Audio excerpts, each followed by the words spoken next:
Bonjour à toutes et à tous et bienvenue pour ce petit projet que je mets en place également, qui est donc les aventures que vous connaissez probablement, peut-être certainement si vous êtes dans la quarantaine, que sont donc les livres dont vous êtes le héros. Là donc il s'agit donc de la première aventure qui est donc le sorcier de la montagne de feu par Steve Jackson et Ian Livingstone.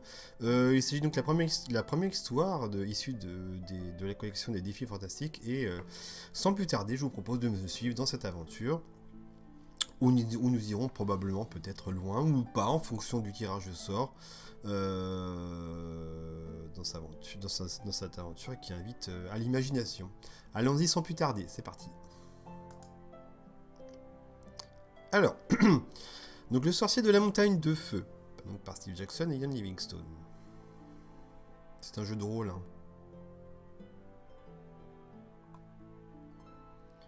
Un livre différent. Le sorcier de la montagne de feu n'est pas un livre comme les autres. Outre le livre lui-même, il vous faudra une paire de dés, un crayon et une gomme. Alors, je vous épargne tout ça, du coup, parce que j'ai la version papier, je ne compte pas, du coup, vous proposer ce genre de choses. Si je n'ai pas la version papier, c'est celle que j'ai là. C'est pas la première version, ce n'est pas la première édition. Celle que vous voyez sur l'écran, c'est la première édition. C'est pour ça que je préférais le préciser, mais voilà. Donc nous, on va tâcher de trouver, on va avoir une feuille d'aventure un peu plus loin que l'on va remplir au fur et à mesure, mais sur version écran. Voilà, je préfère vous le dire. Alors j'ai toussé un peu, je suis un peu malade, je suis désolé. Donc muni de ces armes, vous pourrez alors devenir le héros d'une aventure périlleuse au cours de laquelle vous chercherez le trésor que le sorcier a caché. Ce trésor est dissimulé au cœur d'un dédale que vous explorerez vous-même. L'endroit est peuplé d'une multitude de monstres souterrains qu'il vous faudra combattre et tuer, faute de quoi c'est vous qui perdrez la vie dans l'affrontement. Donc voilà l'aventure. Moitié roman avec sa passionnante histoire, moitié jeu avec ses méthodes de combat très sophistiquées, ce livre vous réserve de nombreuses surprises. À chaque page, vous aurez à relever de nouveaux défis, et les choix que vous ferez vous mèneront sur des chemins divers où vous aurez toutes sortes de batailles à livrer. Vous vous perdrez peut-être dans le labyrinthe où un être hideux minera vos forces, vous mourrez peut-être en combattant des farfadets, ou vous serez confronté aux nombreuses créatures qui gardent le trésor du sorcier. Mais si vous faites preuve de courage, de détermination et si la chance vous sourit, il se peut que vous échappiez des traquenards et des batailles. Alors, vous atteindrez les chambres secrètes du domaine sur lequel règne le sorcier où il a caché son trésor. Mais prenez garde, la magie et les monstres que vous rencontrerez sur le chemin de cette chasse au trésor sont aussi vrais que nature. Aventure, sorcellerie, cette chasse vous tiendra en haleine des heures entières, ce qui est vrai. Et c'est vrai qu'à l'époque, du coup, on se souvient que effectivement qu'on prenait beaucoup de temps à faire ce genre d'aventure, qui, encore une fois, je me répète, mais inviter les jeunes comme moi à l'époque à l'imagination et à une aventure vraiment qui était, qui était passionnante. Comment combattre les créatures de la montagne ? Avant de vous lancer dans cette aventure, il vous faut d'abord déterminer vos propres forces et faiblesses, effectivement. Vous avez en votre possession une épée et un bouclier. Donc on va commencer, si je vais vous proposer de faire ça, c'est qu'on va commencer par vous montrer la feuille d'aventure, où là on va pouvoir inscrire ce que nous avons dans notre sac, etc. Donc là on nous indique une épée et un bouclier, donc c'est parti. Hop. Donc ça se présente de cette manière. Ce côté-ci, donc c'est la feuille d'aventure où on pourra nous tenir nos comptes sur cette partie. Cette partie-là, je vous en parlerai un peu plus tard. Donc, équipement transporté, épée, bouclier. Épée, pardon. Super. Hop. Et bouclier. Let's go. Si c'est un peu gros, je diminuerai un peu plus tard. Donc, épée et bouclier dans l'équipement transporté, c'est parti. Afin de vous préparer à votre quête, vous vous êtes entraîné au maniement de l'épée et vous vous êtes exercé avec acharnement à accroître votre endurance. Les dés vous permettront de mesurer les effets de cette préparation en déterminant les points dont vous disposez au départ en matière d'habileté et d'endurance. En page 10 et 11, vous trouverez une feuille d'aventure que vous pourrez utiliser pour noter les détails d'une aventure. Vous pourrez inscrire dans les différentes cases vos points d'habileté et d'endurance. Nous vous conseillons de noter vos points sur cette feuille d'aventure avec un crayon ou mieux de faire des photocopies de ces deux pages afin de pouvoir les utiliser lorsque vous jouerez à nouveau. Effectivement, c'est vrai qu'à l'époque, je me souviens que cette feuille d'aventure était énormément gommée, était relativement abîmée, voire en tout cas, ouais, voilà, c'était énormément gommé à l'époque, donc c'était très très intéressant. Donc l'habileté, l'endurance et la chance. C'est parti. Donc là, lancez un dé, ajoutez 6 au chiffre obtenu et inscrivez le total dans la case habileté de la feuille d'aventure. Donc je propose que l'on commence comme ça. Donc un dé et on ajoute 6. Un dé. C'est parti. Allons-nous être habiles. 2. 6 et 2, 8. Donc nous avons 8 en habileté. Hop. 8 en habileté. Tac. 8. Bim. Ensuite. Lancez ensuite les 2 dés. Ajoutez 12 au chiffre obtenu et inscrivez le total dans la case endurance. Ok, donc 2 dés.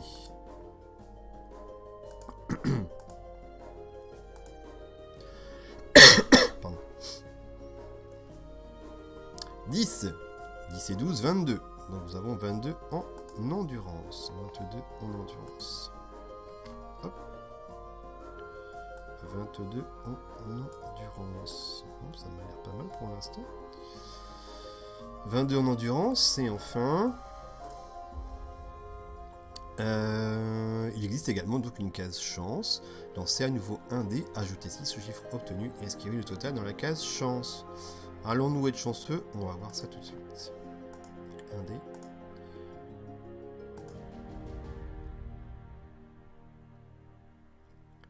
Wouh 6 et 6, donc 12. 12 en chance. On est chanceux, je pense, oui, très certainement. Hop. Donc 12 en chance. Nous avons dans 8 en habileté, pardon, 22 en endurance et 12 en chance. C'est indiqué PSI, mais c'est chance également, ne vous inquiétez pas. Pas mal, pas mal, pas mal. Pour des raisons qui vous seront expliquées plus loin, les points d'habileté, d'endurance et de chance changent constamment au cours de l'aventure. Vous devrez garder un compte exact de ces points et nous vous conseillons à cet effet d'écrire vos propres chiffres très petits dans les cases. Ne vous inquiétez pas, on va vous débrouiller. Ou d'avoir une gomme à portée de main. Vous n'effacez mais n'effacez jamais vos points de départ, bien que vous puissiez obtenir des points supplémentaires d'habileté, d'endurance et de chance. Ce total n'excédera jamais vos points de départ, sauf en de très rares occasions qui vous seraient alors signalés sur une page particulière. Vos points d'habileté reflètent votre art dans le maniement de l'épée et votre adresse au combat en général. Plus ils sont élevés, mieux c'est. Okay. Vos points d'endurance traduisent votre force, votre volonté de survivre, votre détermination et votre forme physique et morale en général. Plus vos points d'endurance sont élevés, plus vous serez capable de survivre longtemps. Pas mal. Avec vos points de chance, vous saurez si vous êtes naturellement chanceux ou malchanceux. Donc plutôt chanceux, théoriquement. La chance et la magie sont des réalités que de la vie dans l'univers imaginaire que vous allez découvrir. Les batailles, qui seront du coup partie intégrante et importante de l'aventure. Il vous sera souvent demandé au long de ces pages de ce livre, de combattre des créatures de toutes sortes. Parfois, vous aurez la possibilité de choisir la fuite. Sinon, ou si vous décidez de toute façon de combattre, il vous faudra mener la bataille comme suit. D'abord, vous inscrirez les points d'habileté et d'endurance de la créature dans la première case vide des rencontres avec un monstre. C'est ce que je vous disais tout à l'heure. Cette partie, donc, ci, au fur et à mesure que l'on avance dans l'histoire. Sur votre feuille d'aventure. Les points correspondant à chaque créature sont donnés dans le livre chaque fois que vous faites une rencontre. Le combat se déroule alors ainsi. Point 1. 1. Jetez les 2 dés pour les créatures. Ajoutez ces points d'habileté au chiffre obtenu. Okay. On y reviendra probablement au tout début, parce que ça fait longtemps que je n'ai pas fait ces aventures-là. Ce total vous donnera la force d'attaque de la créature. Okay.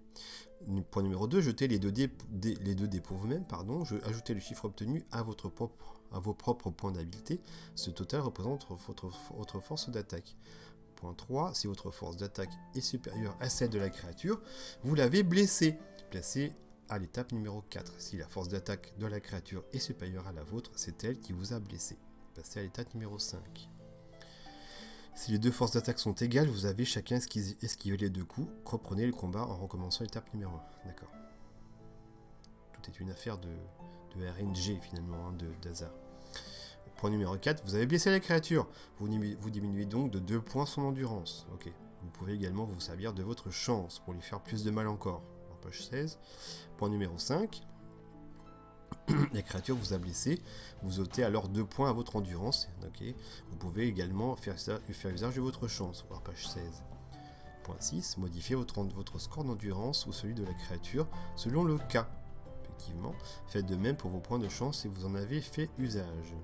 Point numéro 7, commencez le deuxième assaut en reprenant les étapes de 1 à 6, donc à chaque fois, vous poursuivrez ainsi l'ordre des opérations jusqu'à ce que vos points d'endurance ou ceux de la créature que vous combattez aient été réduits à 0, donc la mort. La fuite. À certaines pages, vous aurez la possibilité de fuir un combat s'il vous semble devoir mal se terminer pour vous, ce que j'espère pas, on verra bien. Si vous prenez la fuite, cependant, la créature vous aura automatiquement infligé une blessure tandis que vous vous échappez. Vous ôterez alors 2 points à votre endurance. C'est le prix de la couardise. Pour cette blessure, vous pourrez toutefois vous servir de votre chance selon les règles habituelles. Page 16. La fuite n'est possible que si elle est spécifiée à la page où vous vous trouverez. Combat avec plus d'une créature. Okay.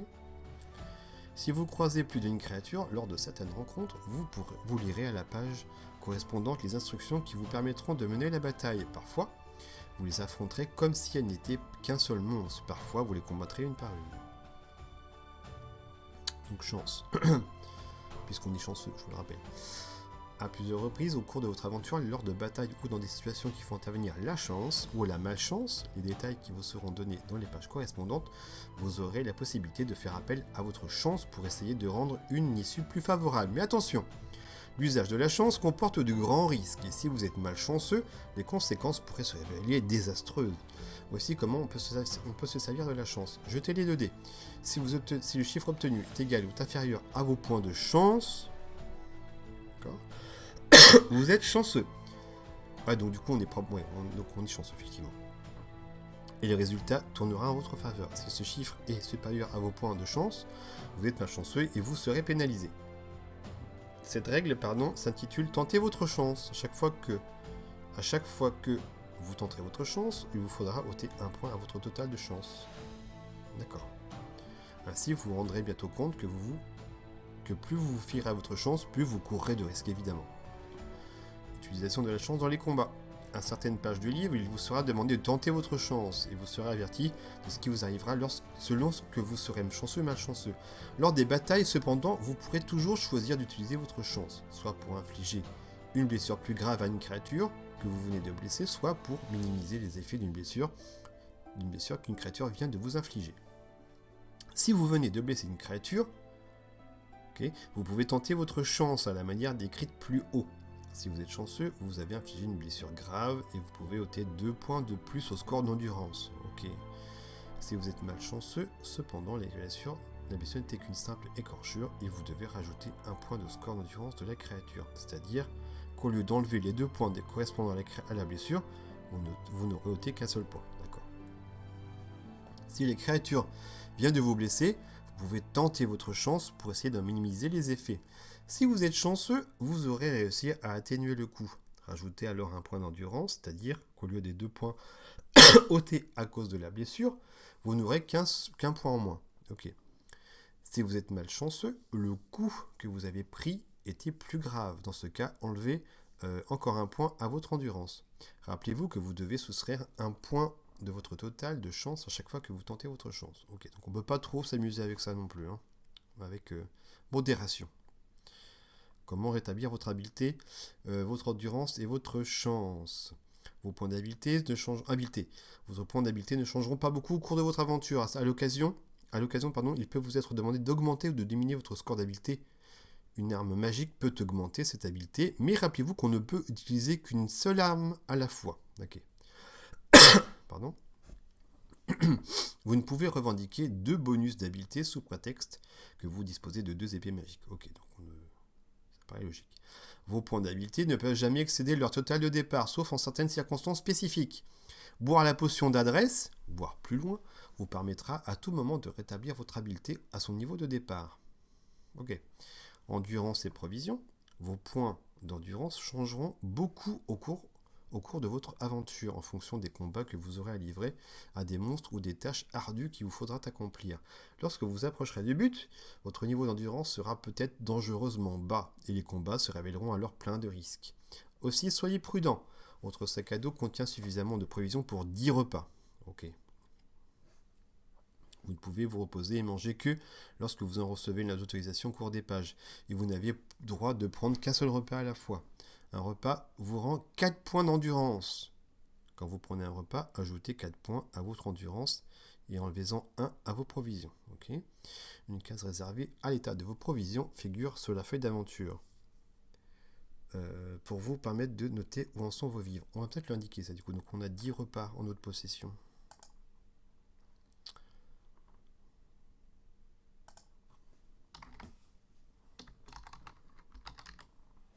L'équivalent de 10 repas quoi. Tchouk. Ok.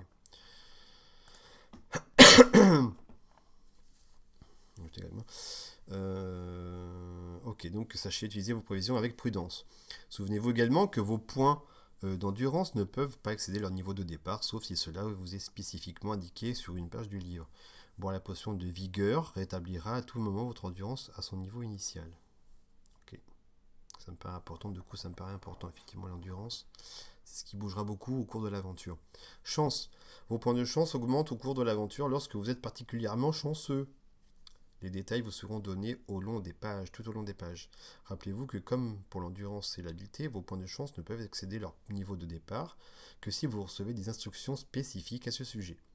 Boire la potion de bonne fortune, voire plus loin, rétablira à tout moment votre chance à son niveau initial et augmentera d'1 point votre en chance de départ.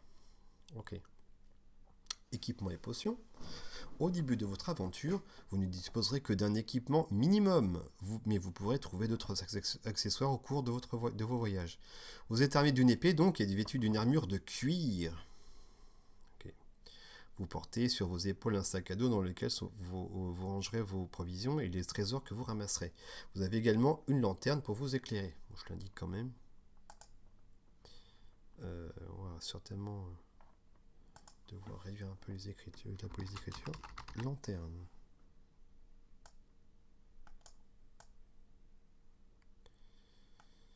Check, ok. Let's go. Épée, bouclier, 10 repas, lanterne. Par ailleurs, vous avez droit à une bouteille contenant une potion magique qui vous aidera dans votre quête. Vous aurez à choisir entre les 3 potions suivantes. La potion d'adresse, qui vous rend vos points d'habileté. La potion de vigueur, qui vous rend vos points d'endurance. La potion de bonne fortune, qui vous rend vos points de chance, en ajoutant 1 point à votre total au départ. Ok. Vous pouvez à tout moment boire l'une de ces potions au cours de votre aventure. En prenant une mesure de potion, vous retrouvez vos points d'habileté, d'endurance ou de chance tels qu'ils étaient à leur niveau initial. Et la potion de bonne fortune ajoutera 1 point au total de chance dont vous disposiez au départ. Lorsque vous retrouvez votre chance, il faudra donc y ajouter ce point. Ok. Chaque bouteille de potion contient 2 mesures. C'est-à-dire que vous pourrez retrouver 2 fois vos points de départ au cours d'une même aventure dans la catégorie choisie. Chaque fois que vous buvez une mesure, notez-le sur votre feuille d'aventure. Rappelez-vous également que vous n'avez droit qu'à une seule des 3 potions. Aussi, choisissez-la avec discernement. Bon, moi je propose qu'on prenne la potion donc, du coup d'endurance, puisque l'endurance c'est ce qui bougera beaucoup au cours de l'aventure, théoriquement. Donc on va prendre la potion de... je crois que c'est vigueur de mémoire. Potion de vigueur, donc 2 mesures. On va faire ça. Alors, tchouk. Potion de vigueur. Vigueur. Est-ce qu'on peut mettre plus bas que ça ou pas là? Attends, c'est mettre ça en 9, voilà. Potion de vigueur, je vais mettre x2. x2. Let's go.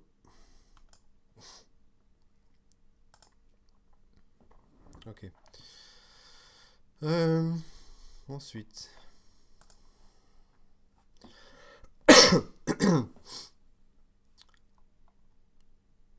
Indication sur le jeu. Il y a un bon chemin à trouver dans la montagne du sorcier. Il vous faudra plusieurs tentatives pour le découvrir. On verra. Prenez des notes et dessinez une carte au fur et à mesure de votre exploration. Alors ça aussi, je me souviens très fortement de ça, où on s'amusait à dessiner sur une feuille A4, voire plus, même parce je me souviens qu'on collait les feuilles A4 sur les unes à côté des autres pour faire une énorme carte. au fur et à mesure de l'aventure. C'était rigolo. Cette carte vous servira lors de prochaines aventures et vous permettra d'avancer plus rapidement pour atteindre les endroits encore inconnus. Et oui. Toutes les pièces ne contiennent pas de trésors. Certaines d'entre elles recèlent des pièges ou des monstres qui se révéleront sans aucun doute très dangereux. Il y a beaucoup de passages qui ne mèneront nulle part, et il se peut que vous progressiez à l'intérieur de la montagne sans pour autant découvrir le trésor du sorcier. Si vous ne ramassez pas sur votre chemin certains objets bien précis, vous trouverez diverses clés dans les salles du souterrain, mais vous ne parviendrez à vous emparer du trésor qu'en ayant avec vous la clé ouvrant le coffre qui le contient. Il faudra vous attendre à de nombreuses déceptions lorsque vous serez dans la montagne au sommet de feu. Okay. Il n'y a qu'un minimum de risque à prendre pour découvrir le bon chemin. Et n'importe quel joueur, même si ses points de départ sont faibles, peut trouver très facilement la voie. Puisse la chance des dieux vous accompagner au long de votre aventure. On croise les doigts. Let's go. Les rumeurs. On va mettre de la musique quand même.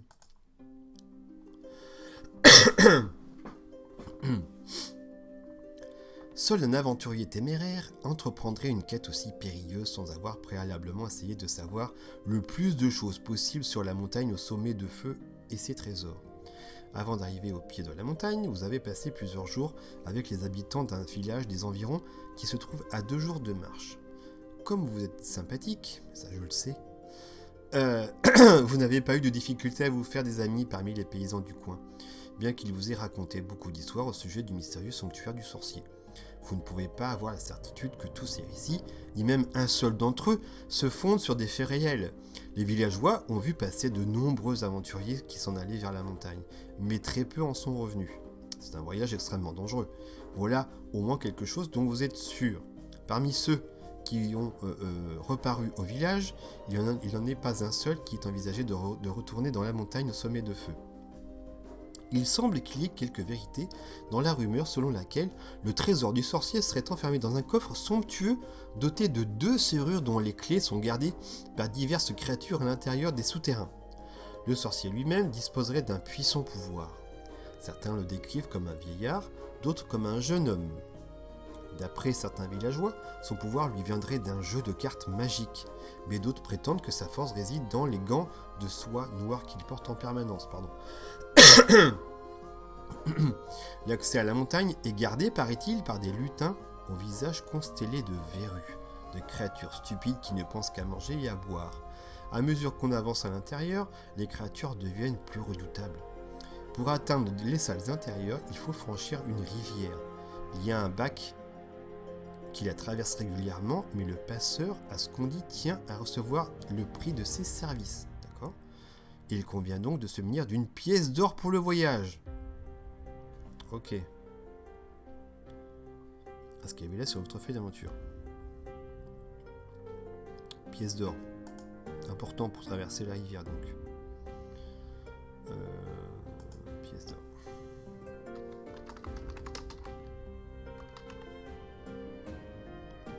Enfin, je me sers vraiment plus bas parce que...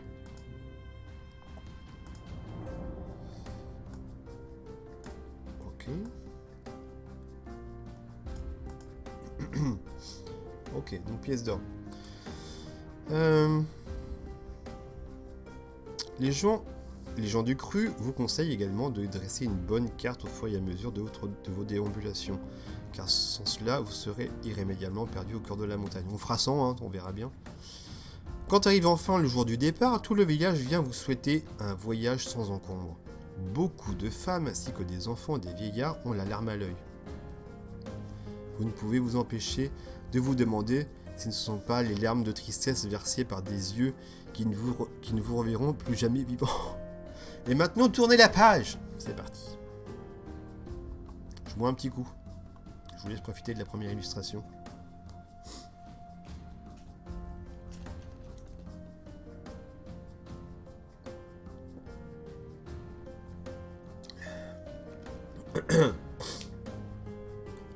Ça paraît un peu austère comme illustration, mais ça, vous allez voir que ça invite. Alors, vos 2 jours de marche sont enfin terminés. Après avoir ôté votre épée de son fourreau, vous la déposez sur le sol et vous poussez un soupir de soulagement, en vous asseyant sur un rocher couvert de mousse pour prendre quelques instants de repos. Vous vous étirez, vous vous frottez les yeux, puis vous levez votre regard vers la montagne au sommet de feu. La montagne elle-même paraît menaçante. Son flanc escarpé face à vous semble avoir été déchiqueté par les griffes de quelques créatures gigantesques. Il est hérissé d'apics rocheux aux angles tranchants dont on peine à croire qu'ils aient été façonnés par la nature. Au sommet, on aperçoit une couleur d'un rouge sinistre, sans doute l'effet d'une étrange végétation qui a donné son nom à la montagne. Personne, peut-être, ne saura jamais ce qui pousse là-haut, car il est certainement impossible d'escalader ce pic. Votre quête commence maintenant. De l'autre côté de la clairière, il y a l'entrée d'une caverne sombre. Vous ramassez votre épée, vous vous relevez et vous pensez à tous les dangers qui vous attendent. Puis, avec détermination, vous remettez l'épée dans son fourreau et vous vous avancez vers l'entrée de la caverne. Vous jetez un coup d'œil dans les ténèbres et vous apercevez des parois suintantes et sombres ainsi que des flaques d'eau sur le sol de pierre. L'air est froid et humide. Vous allumez votre lanterne et vous faites prudemment quelques pas dans l'obscurité. Des toiles d'araignée vous balayent le visage et vous entendez le bruit que font sur le sol des pattes minuscules. Ce sont probablement des rats qui prennent la fuite. Vous entrez dans la caverne. Après avoir parcouru quelques mètres, vous arrivez à une bifurcation. Irez-vous vers l'ouest, rendez-vous alors au 71, ou vers l'est, rendez-vous au 278.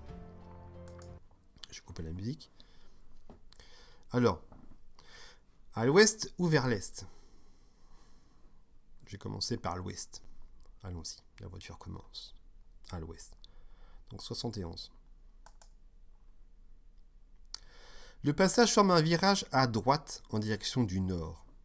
Vous vous approchez prudemment d'une guérite qui se trouve au coin et en jetant un coup d'œil à l'intérieur, vous apercevez une étrange créature qui ressemble à un lutin, vêtu d'une armure de cuir et endormi à son poste. Vous essayez de passer devant sur la pointe des pieds. Tentez votre chance. Bon, ça commence. Si vous êtes chanceux, le lutin ne se réveille pas et continue à ronfler bruyamment. Rendez-vous alors au 301. Si vous êtes malchanceux, vous faites en marchant un bruit qui le réveille et il ouvre les yeux. Alors, on va revenir au départ. Donc 71, on a dit. La chance. Chance. Ok.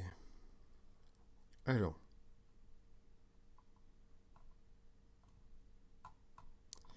La chance. Je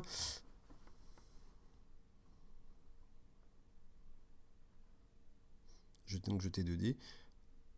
Ok, donc 2 dés. Si c'est en dessous de mon total de chance, je suis chanceux. Ok, c'est parti.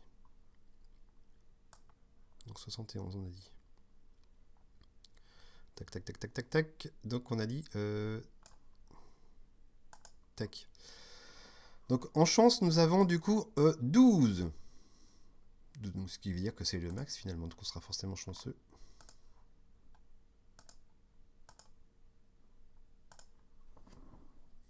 Je le fais, mais c'est sur le principe. 9, mais on a 12. Donc du coup, on est chanceux.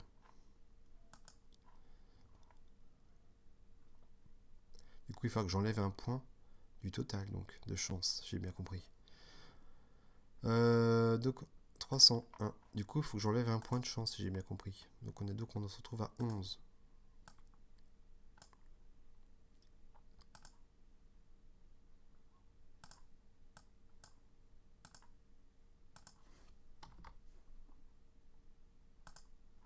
Points.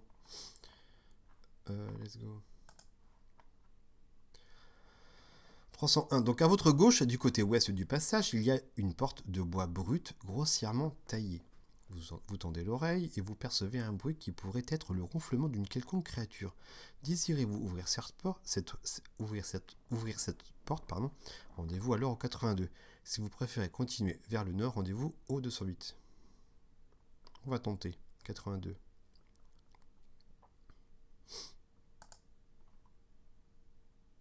Ok. Olé. La porte s'ouvre sur une petite pièce où règne une forte odeur. Au milieu se trouve une table bancale sur laquelle est posée une bougie allumée. Sous la table,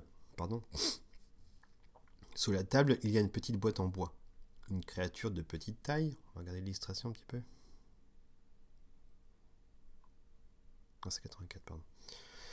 Sous la table, il y a une petite boîte en bois. Une créature de petite taille, à la silhouette trapue, le visage laid et couvert de verrues, dont sur une paillasse posée dans un coin à l'autre bout de la pièce. C'est une créature semblable à celle que vous avez trouvée endormie dans la guérite. C'est probablement le veilleur de nuit. Vous pouvez choisir de regagner le couloir et continuer vers le nord, ou de ramper sur le sol de la pièce pour essayer de vous emparer de la boîte sans réveiller la créature. Si vous essayez de voler la boîte, tentez votre chance.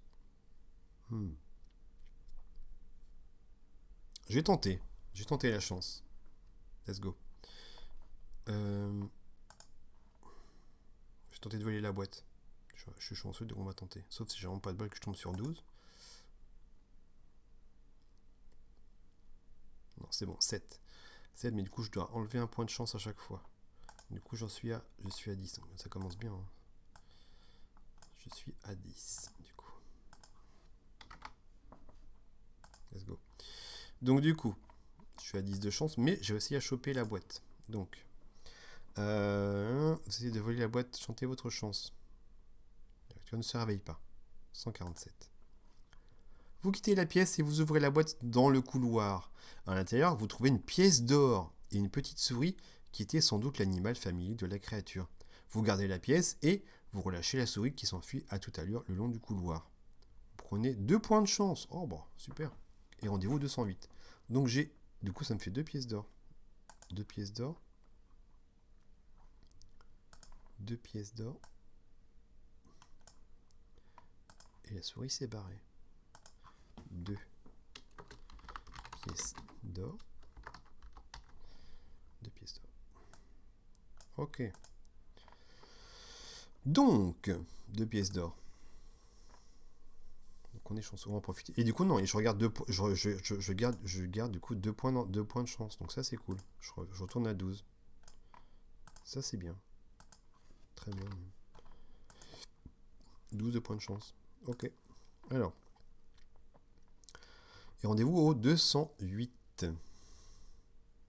Let's go. Un peu plus loin dans le passage qui longe le mur ouest, vous trouvez une autre porte. Vous collez votre oreille contre le panneau, mais vous n'entendez rien. Si vous voulez essayer d'ouvrir la porte, rendez-vous au 397. Si vous préférez poursuivre votre chemin, rendez-vous. Moi, je pars du principe qu'on va essayer de tenter à chaque fois. Hein. Je suis curieux. On n'entend rien. J'espère que c'est pas un piège. On va tenter. 397. Let's go. La porte s'ouvre sur une petite pièce au sol de pierre et au mur sale. Une odeur de moisi flotte dans l'air. Au centre de la pièce, il y a une table rudimentaire sur laquelle est posée une chandelle allumée. Sous la table, vous apercevez une petite boîte. À l'autre bout de la pièce, vous remarquez une paillasse dans un coin. Vous avez le choix, ouvrir la boîte et vous rendre 240 ou quitter la pièce. Je suis pas chaud pour ouvrir la boîte en fait. Je tente quand même ou pas? Je le sens pas. Une odeur de moisi flotte dans l'air. Ah, je tente ou pas? Au centre de la pièce, il y a une chandelle allumée. Je tente? Je tente. On va croiser les doigts, je tente. Ok. Oh là, ok, d'accord. La boîte est légère, mais quelque chose fait du bruit à l'intérieur. Vous soulevez le couvercle et un petit serpent jaillissant de la boîte vous mord au poignet. Il vous faut combattre ce serpent. C'est parti. Serpent, habilité 5, endurance 2, premier combat. Habilité 5, endurance 2.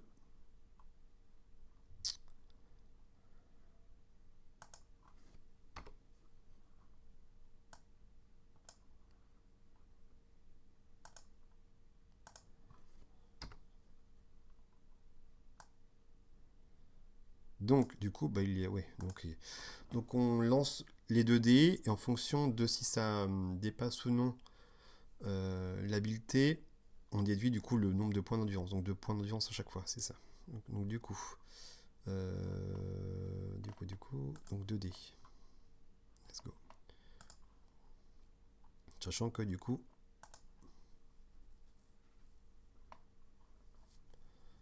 2 et 2, 4. Ok. Donc du coup, 2 et 2, 4. Attendez, je vérifie quand même pour être sûr. Je suis au numéro 240. Ok.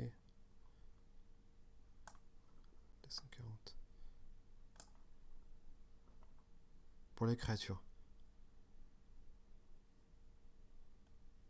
D'accord. 2 dés pour la créature. Je teste ses points d'habileté, d'accord.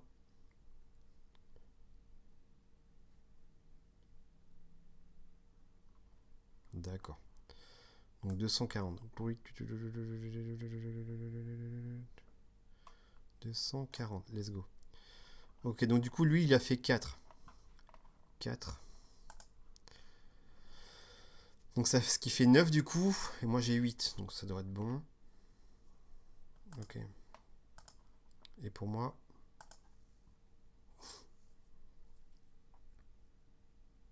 5. 5 et 8. Qu'est-ce qu'il fait? D'accord. Ok, donc il a moins 2, donc du coup, il a 0. On enlève 2 points, ce qui fait 0 du coup. 2 moins 2, 0. Let's go. Donc c'est ok. Premier match, première rencontre gagnée contre le serpent. Si vous parvenez à le tuer, rendez-vous au 145. Ok. La boîte est tombée sur le sol pendant que vous combattiez le serpent, et une clé couleur de bronze en est sortie. Ok. Le chiffre 99 est gravé dessus. Vous pouvez prendre cette clé et l'inscrire sur votre liste d'équipements, puis quitter la pièce. Ajoutez un point de chance. Même je suis déjà à 12. On ne peut pas accéder 12 de toute façon. Donc, clé de bronze avec 99 dessus. Donc, je l'inscris. Clé de bronze.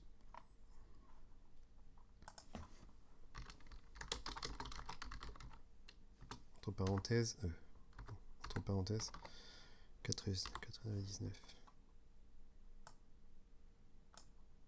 Ça me servira probablement pour plus tard. Alors, ensuite.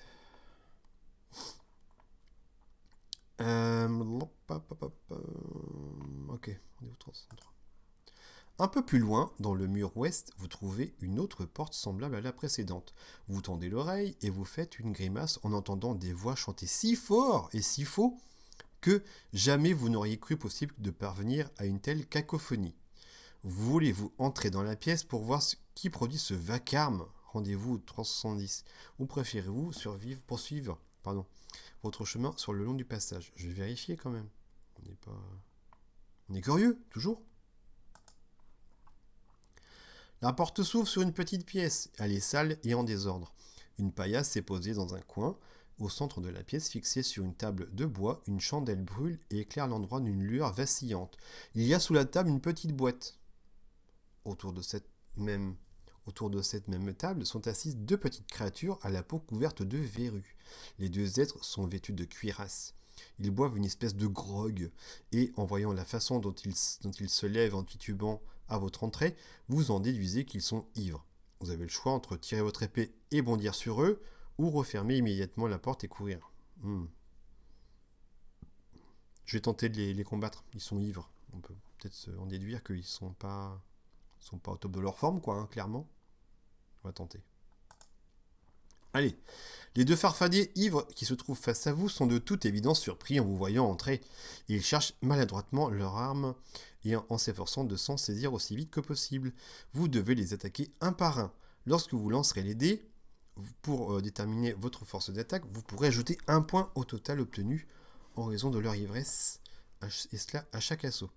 Lorsque vous laisserez les dés pour... D'accord, donc c'est un autre bénéfice. 5-5 et 4-5. Ok, let's go. 5-5 d'abord. Alors, 5 et 5. Ok. Let's go. Et donc, l'autre c'est 4-5. Hop, et 4-5. Le premier d'entre eux. Je qu'on rajoute du coup un point au nombre, voilà, au lancer de dés. 5-5. D'abord la créature. J'espère que ça vous plaît pour le moment. 7 et 5, 8, 9, 10, 11, 12. Donc 12. 12. 12 et moi. 7. 7 et... pardon. 7 et 8, ça fait 15. Plus 1, donc 16. Donc il perd 2 points. Donc ce qui fait du coup 3. Il perd 3. Let's go. On continue. Let's go. 3, même chose. Pour la créature.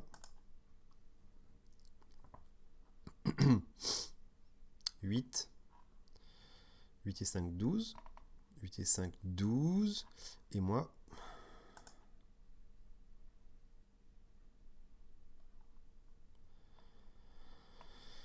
6 et 8, 14. Donc plus 1, ce qui fait 15. Donc il perd encore 2 points. Donc 1. Encore peut-être un dernière attaque. 1. Dernière fois peut-être. Tac. Pour la créature.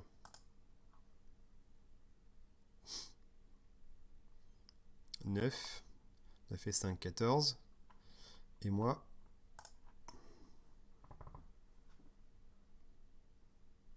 5. 5 et 8, 10, 12. Ah, plus 1, 13. Donc là, il me... Ouais, d'accord. Donc là, il m'enlève 2 points. Ce qui fait du coup 20. J'ai gommé directement. 20. Donc là, il m'enlève 2 points. Ok. Donc c'est pas fini du coup. Pour la créature.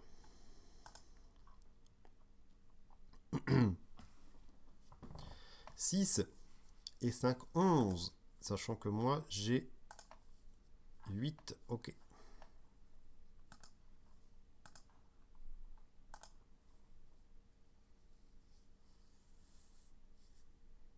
7, ce qui fait 15, plus 1, 16. Donc, le premier farfadet est dead. 0. Le suivant. Donc, sachant que lui, il a 4 en plus. Donc, il a un point de moins. Let's go. Donc, pour lui, deuxième farfadet. Il a 4. 4 plus 5, ce qui fait 9. Et moi,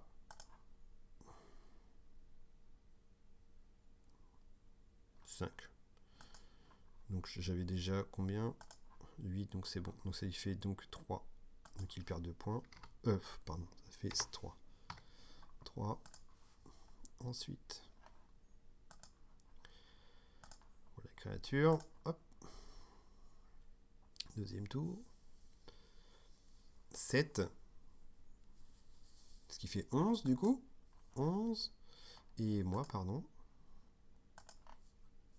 11. Et 9. Moi j'ai 8, donc ça fait 17. Donc c'est bon. C'est bon, il perd 2 points, ce qui fait 1. Peut-être dernier assaut. Pour la créature. Hop.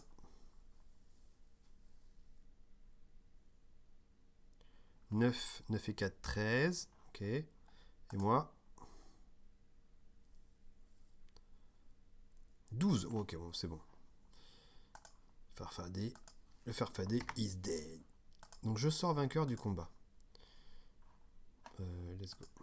Alors, si vous sortez de ce combat, yes, rendez-vous au 378 si vous perdez. Si vous... Ah, vous pouvez prendre la fiche, j'ai même pas vu. Ok, mais je sors vainqueur, donc c'est bon. Vous essuyez votre épée ensanglantée sur la paillasse. Le sang vert laisse une tache gluante sur la paille.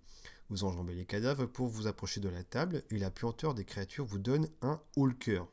Vous ramassez la boîte sous la table et vous l'examinez. C'est une petite boîte en bois munie d'un couvercle attaché par des charnières rudimentaires. Une petite plaque de cuivre y est fixée, sur laquelle on peut lire ce nom. Farigo di Maggio. Si vous voulez ouvrir cette boîte...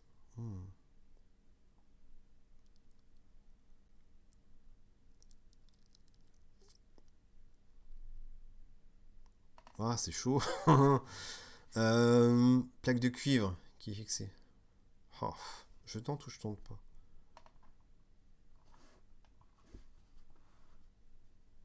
Je suis curieux, mais j'ai peur de perdre des points. Oh, je l'ouvre. Je l'ouvre. Je l'ouvre. Farigo.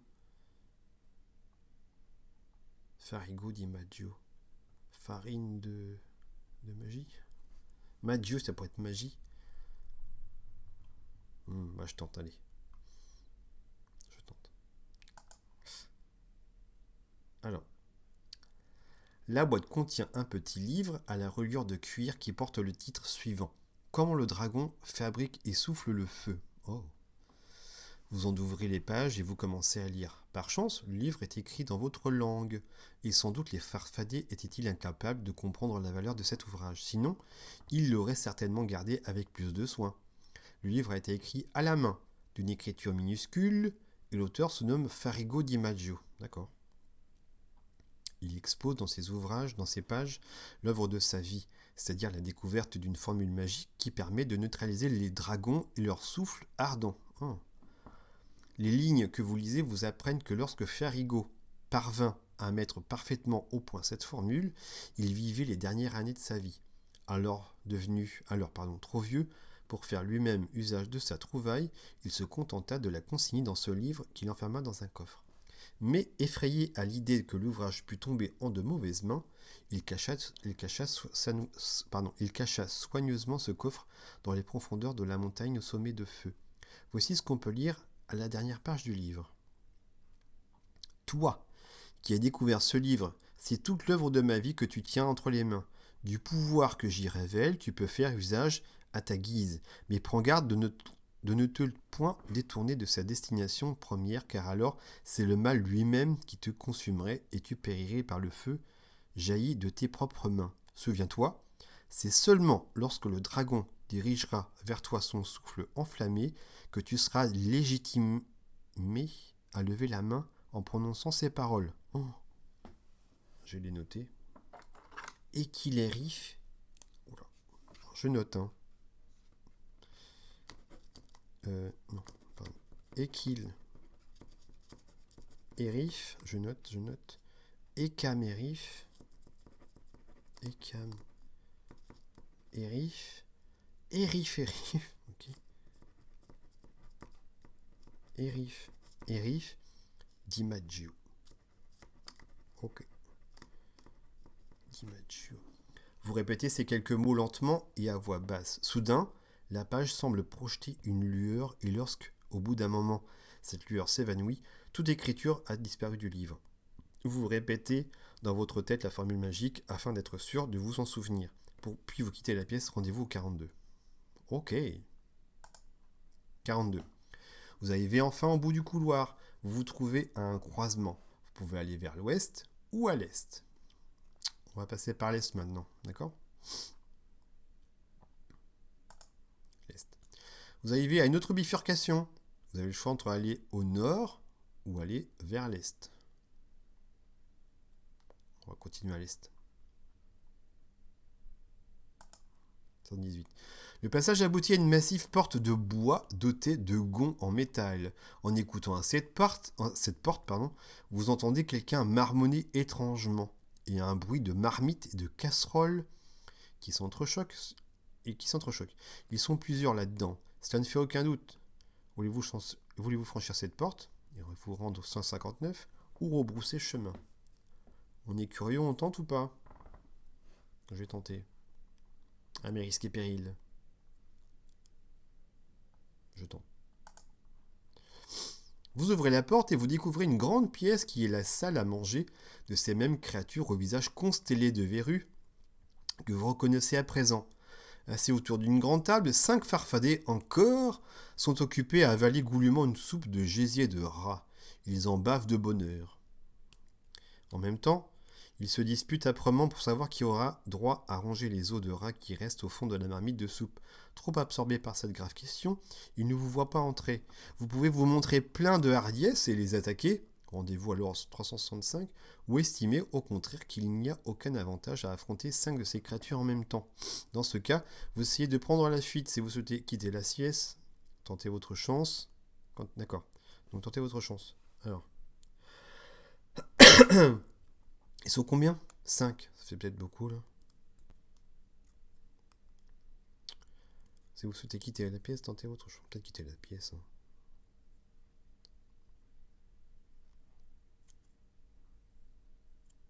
Ouais, on va quitter la pièce. Sachant qu'en plus, là, visiblement, vous n'aurez aucune pénalité de fuite. Donc on va faire ça. Donc 2D. J'ai 12. Donc je vais forcément être chanceux. 4. Mais sur le principe, je l'ai fait quand même. Donc je suis chanceux.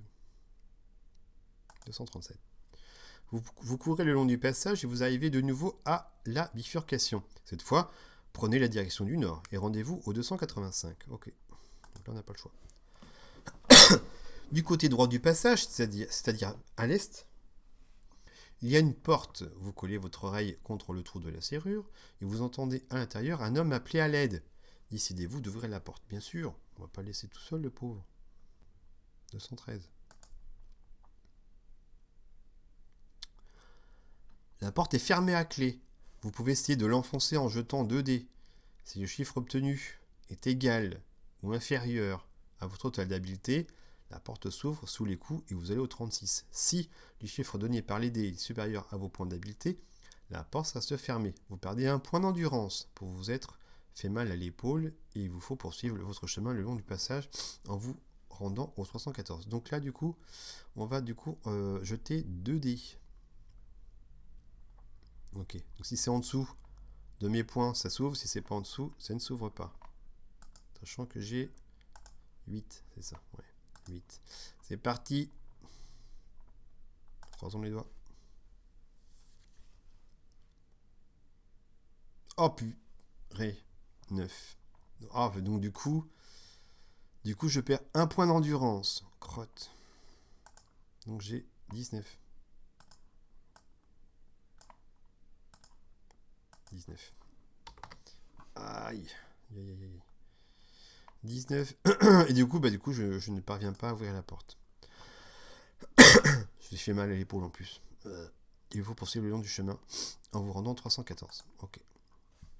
Un peu plus loin, vous découvrez une porte dans le mur est du passage. Vous tendez l'oreille encore et vous n'entendez pas le moindre bruit. Désirez-vous ouvrir la porte pour voir ce qu'il y a derrière? Si oui, rendez-vous au 223. Si vous préférez au contraire poursuivre votre chemin le long du passage, rendez-vous au 300. Je vais ouvrir.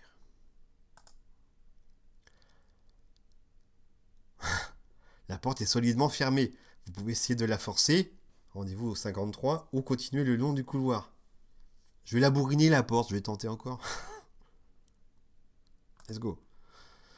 Vous essayez d'enfoncer la porte d'un vigoureux coup d'épaule. Je vais me la détruire l'épaule. Lancez 2 dés. Même chose. Si le chiffre obtenu est égal ou inférieur à votre total d'habileté, la porte s'ouvre.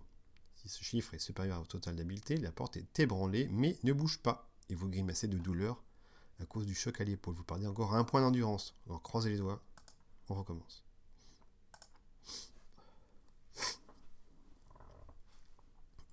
8.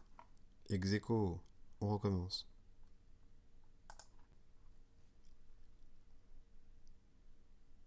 Ah non. Attends. Non, j'ai fait 8. Attendez. Égal ou inférieur au total d'habileté. La porte s'ouvre. Donc je suis un bon. Let's go. 155. La porte se fend en deux. Vous parvenez à casser le panneau et à entrer. Une torche est fixée à l'un des murs et éclaire une petite salle d'armes remplie d'épées, de boucliers, de casques, de poignards, de cuirasses et autres objets de même nature. Vous fouillez ce dépôt d'armes mais sans rien trouver qui soit plus utile que votre épée. Pourtant, votre regard est attiré par un bouclier rond en fer au centre duquel est gravé un croissant. Si vous désirez prendre ce bouclier, il vous aidera à détourner les coups que vous porteront les créatures ennemies. Désormais, si les créatures vous infligent une blessure lors d'un combat pendant lequel vous utiliserez ce bouclier, vous pourrez lancer un dé. Si vous faites un 6, la créature ne vous aura atteint que pour la valeur d'un point. D'accord? Au lieu de 2 en temps normal. Si pour une raison quelconque, une créature ne vous infligez qu'une blessure à un point, un 6 obtenu au dé signifie que le coup n'a pas porté. D'accord. Mais ce bouclier est lourd. Et pour pouvoir l'emporter, il vous faudra abandonner une pièce de votre équipement. Hein? Qu'est-ce que j'ai en équipement déjà? J'ai déjà un bouclier. Je te virer le bouclier actuel pour le bouclier rond, non? Attends.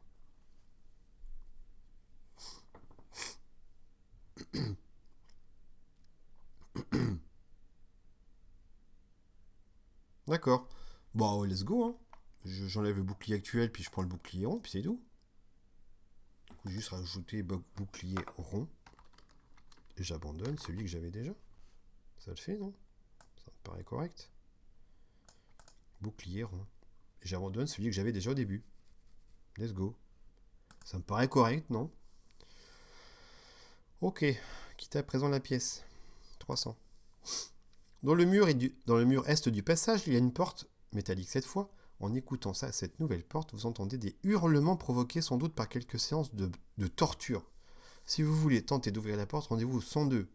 Si vous préférez poursuivre votre chemin... Non, je vais sauver quelqu'un là, peut-être. 102. La porte n'est pas verrouillée. La porte n'est pas verrouillée et s'ouvre. La pièce que vous voyez maintenant semble être une petite salle de torture. Génial. Divers instruments destinés à infliger des supplices sont en effet crochés au mur. Au centre de la pièce, 2 petites créatures bossues exercent leur diabolique besogne sur la personne d'un nain attaché par les poignets à un crochet fixé au plafond. Ok. Les 2 bossus le percent et le découpent cruellement avec leur épée. Super. Le nain pousse un dernier cri, puis se tait les yeux fermés. Oh. Ces geôliers émettent quelques exclamations exprimant leur dépit et se tournent vers vous en vous regardant avec colère comme si vous étiez responsable de l'évanouissement du nain. Vous devez agir rapidement. Vous avez le choix entre refermer aussitôt la porte et poursuivre votre chemin le long du couloir. Rendez-vous 303. Tirez votre épée et essayez de combattre les 2 créatures. Rendez-vous 19. Vous précipitez vers le nain, lui donnez un coup d'épée en lançant un cri. Un grand rire sardonique pour donner le change au tortionné. Ah oui, ok.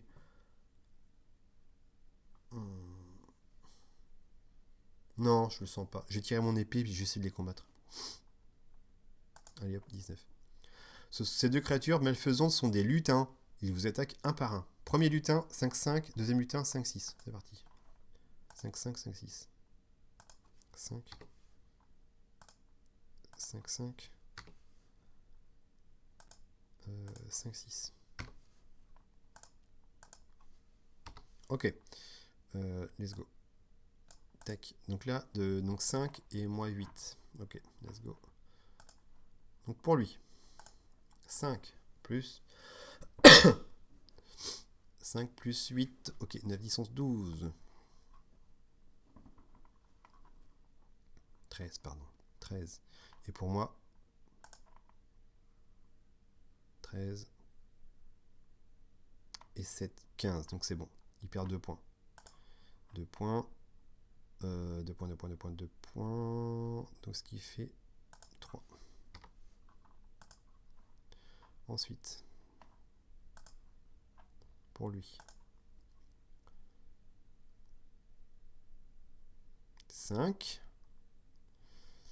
Ce qui fait 8 du coup. Et pour moi, bah, j'ai 8, donc c'est bon. Largement. Donc il perd encore 2 points, ce qui fait du coup 1.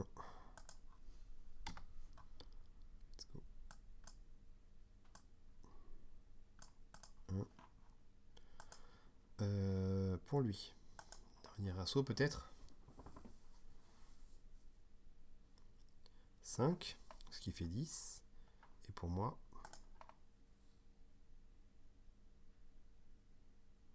4. 4 et 8, donc c'est bon. Ce qui fait 11. Donc il perd la vie. Donc il a 0. Premier lutin, dead. Deuxième, 5 et 6 lui par contre. Donc il a un point de plus en endurance. Il a toujours 5 en habileté. Ok, donc lui.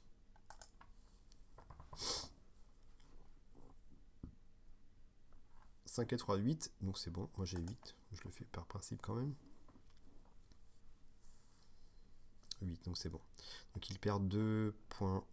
Il perd 2 points, donc ici, donc il a 4. 4. Ok.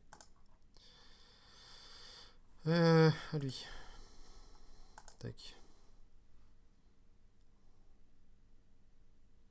7. Ok. Ça fait 13. Et moi 12. 12. Et 11, bon c'est bon. Donc il perd 2 points. Donc il a 2. Peut-être dernier assaut encore.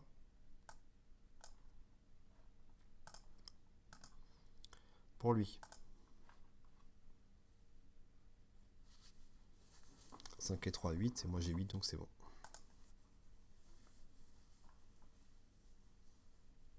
C'est bon. Donc il meurt. Donc je gagne l'affrontement. Ok. Alors, si vous parvenez à tuer les lutins, rendez-vous 317. Vous coupez la corde à laquelle est pendu le nain. Comme vous le pensiez, il est bel et bien mort. En fouillant les poches des deux lutins, vous trouvez un gros morceau de fromage à l'odeur alléchante. Si vous voulez l'emporter, rangez-le dans votre sac à dos. Et quittez la pièce en prenant la direction du nord. Je vais le prendre. Fromage. Si on rencontre des rats, ce genre de choses, ça peut peut-être être utile si ça se trouve. Fromage. Ok. Ensuite. 303. Vous parvenez à l'extrémité du passage qui aboutit alors à un autre couloir est-ouest. Mais il y a une herse de fer en travers de votre chemin. Il ne faut pas espérer la forcer. Deux leviers dépassent du mur à droite. Et selon toute vraisemblance, l'un de ces leviers commande l'ouverture de la herse. Allez-vous tirer sur le levier de droite ou celui de gauche? Droite ou gauche? J'ai pas d'indice quelque part.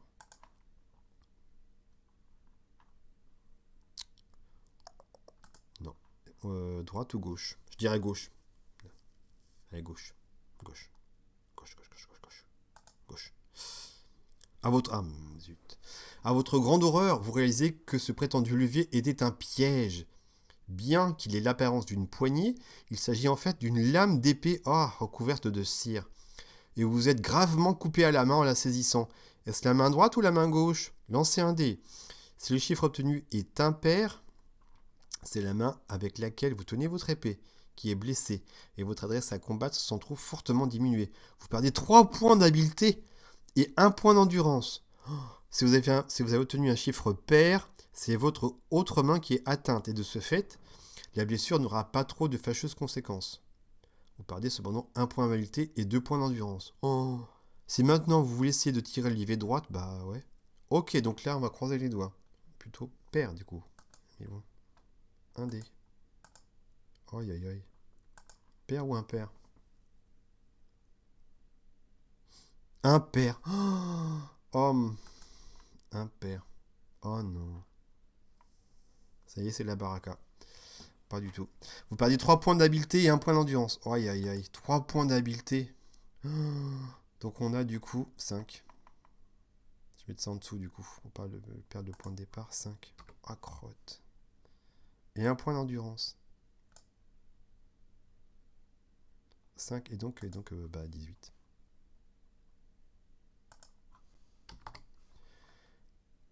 Aïe aïe aïe. 18.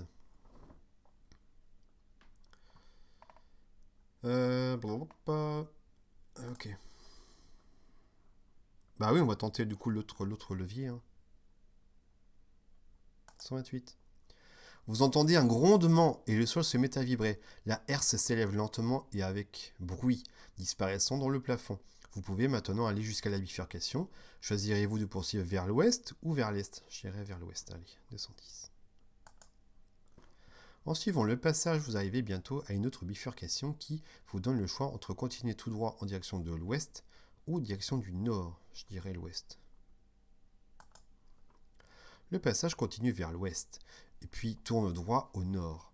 Un peu plus loin, vous arrivez à une bifurcation où un couloir étroit reprend la direction de l'ouest. Allez-vous poursuivre vers le nord ou aller vers l'ouest? Nord, là, on va essayer. Donc 77.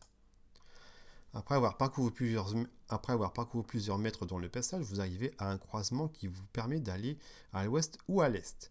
Il y a une anfractuosité dans la roche du mur nord qui vous offre un abri où vous pourrez manger des provisions et vous reposer sans risquer de vous faire voir.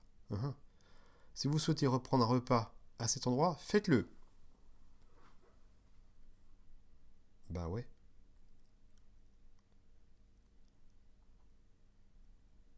Je donne soit à l'est ou à l'ouest. Oui, du coup. Je suis en train de réfléchir par rapport. Non, la potion, c'est pendant les combats, de toute façon, donc là, on n'a pas le choix. Ok. Du coup. Prendre un repas, oui. Les repas, comment ça se passe? Donc, je suis au 77.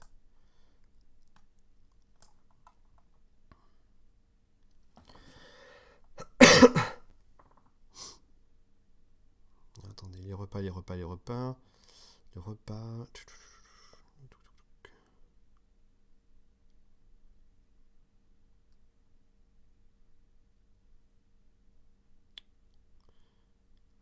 Ok. Équipement et potions.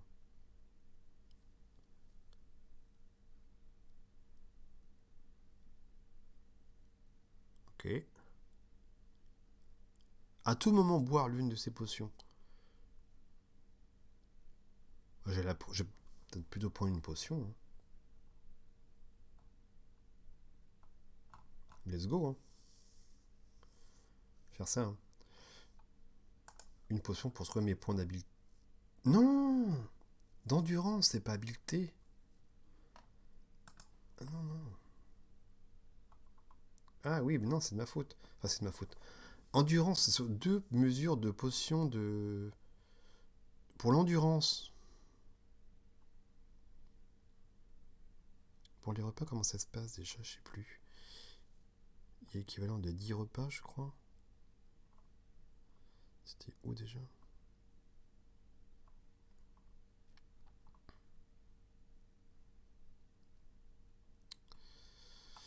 Attendez, je réfléchis, je cherche. La fuite, non. Combat, chance, non. Non. Ah.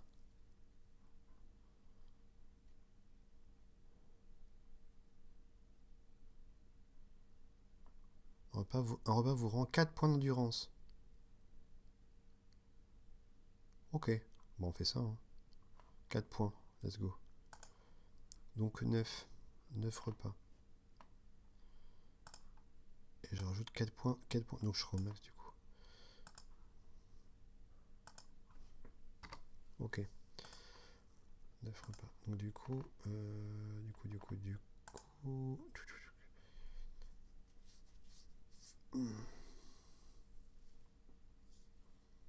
2, j'étais à 20 du coup. Tout départ. Donc je retourne du coup sur 20.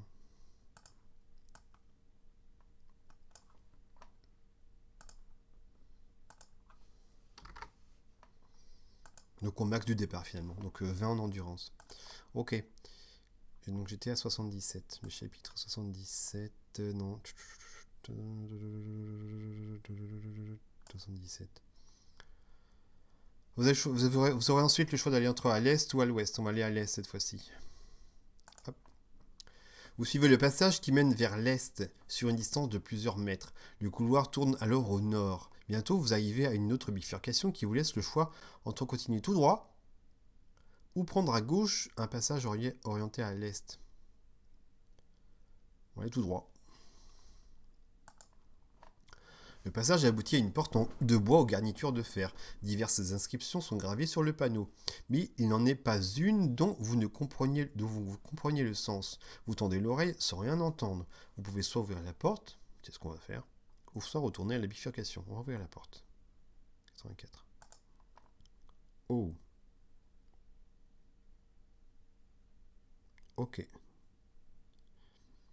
La porte s'ouvre sur une petite pièce confortable, meublée d'une table, de plusieurs chaises et d'une grande bibliothèque qui couvre entièrement l'un des murs. Un vieil homme à la longue barbe grise est assis à la table et sur son épaule, une petite créature ailée est accroupie.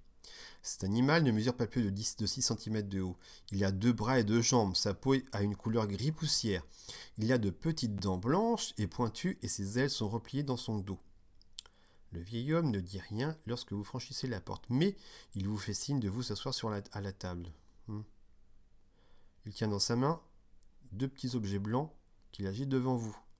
Vous avez le choix entre vous asseoir comme il vous y invite, quitter la pièce et revenir au croisement, tirer votre épée et vous ruer en avant. Oh là là. Ça sent le piège, non? Qu'est-ce qu'il me veut? J'ai quoi dans mes trucs? C'est chaud, hein? Qu'est-ce que je fais? Je quitte la pièce? Ça peut être intéressant aussi. Je tente le coup ou pas? Ah, j'ai peur que ce soit un piège.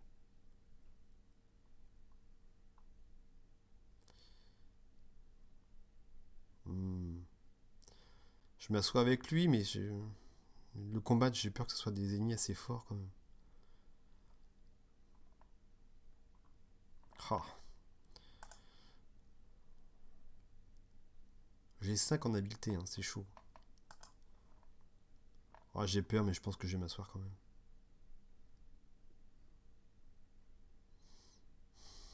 Qu'est-ce que je fais?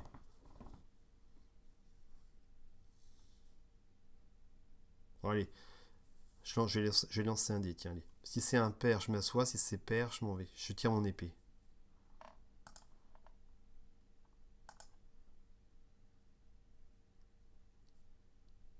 Un pair, je m'assois.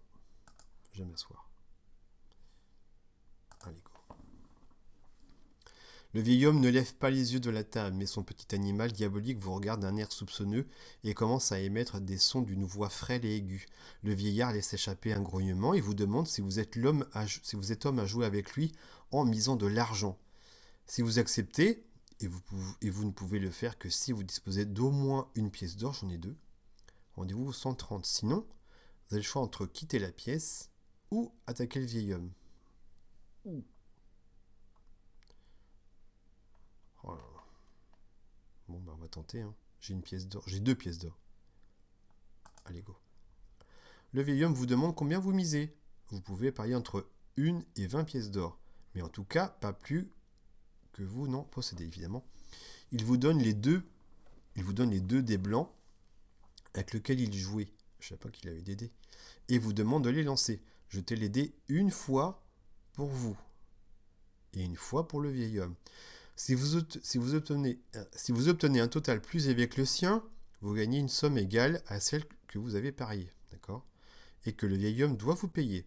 Si son total qui est plus élevé, vous perdez votre mise. Vous pouvez continuer aussi longtemps que vous aurez des pièces d'or et partir ensuite par la porte sans revenir à la bifurcation.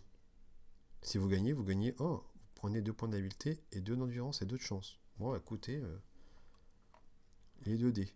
Donc, 2 dés, d'accord. Une fois pour moi. Donc d'accord, je jette pour moi et pour lui. Si le mien est plus élevé, je gagne des trucs.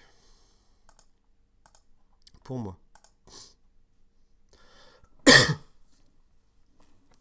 6 pour lui.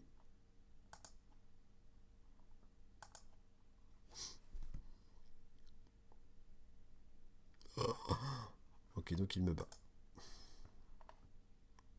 Donc je perds, du coup, je perds une pièce d'or. Une pièce d'or. Je commence à pas avoir de bol. Là. Hop. Une pièce d'or. faut que je regarde au moins une, parce que du coup, il y a le truc il y a la traversée à faire tout à l'heure, si j'ai bien compris. Donc, bon, bref, rendez-vous 280. Vous êtes de retour à la bifurcation et cette fois vous prenez à l'est. Le passage tourne ensuite vers le nord, au bout de quelques mètres. Rendez-vous 311. Le passage aboutit à une porte contre laquelle vous collez votre oreille, mais vous n'entendez rien. Vous tournez la poignée et la porte s'ouvre sur une grande pièce carrée. D'accord ? La salle est dépourvue de tout ameublement et le sol est recouvert d'une mosaïque de dalles. La plupart de ces dalles sont soit en forme de main, soit en forme d'étoile. Ok. Il n'y a qu'une seule autre issue à la pièce, une porte dans le mur opposé. Que choisissez-vous de faire ?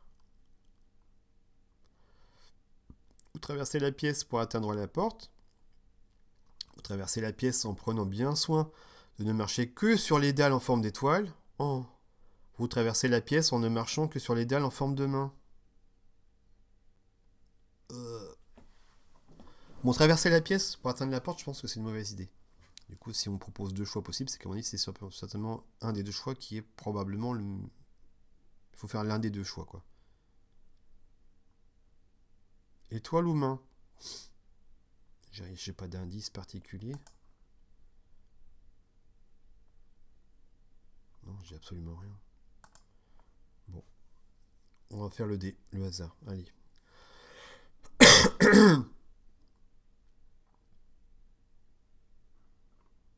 Je dirais bien les mains.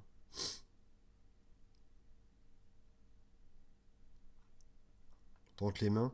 Allez, les mains. Traverser la pièce en ne marchant que sur les dalles en forme de main. Allez. Les mains. 108. Ah.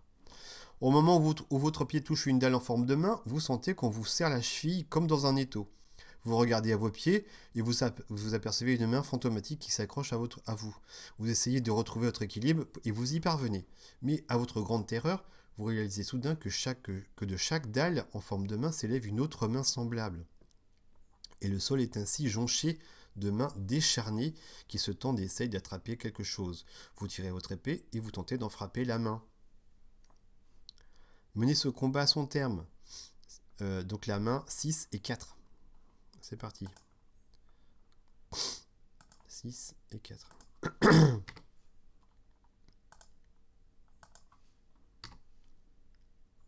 Ah, ouais, d'accord. La main a plus d'habileté que moi du coup. Ça va être chaud là. Hein. Ok. Donc pour la main. Ça va être chaud. 11. Ça fait 17. Et moi?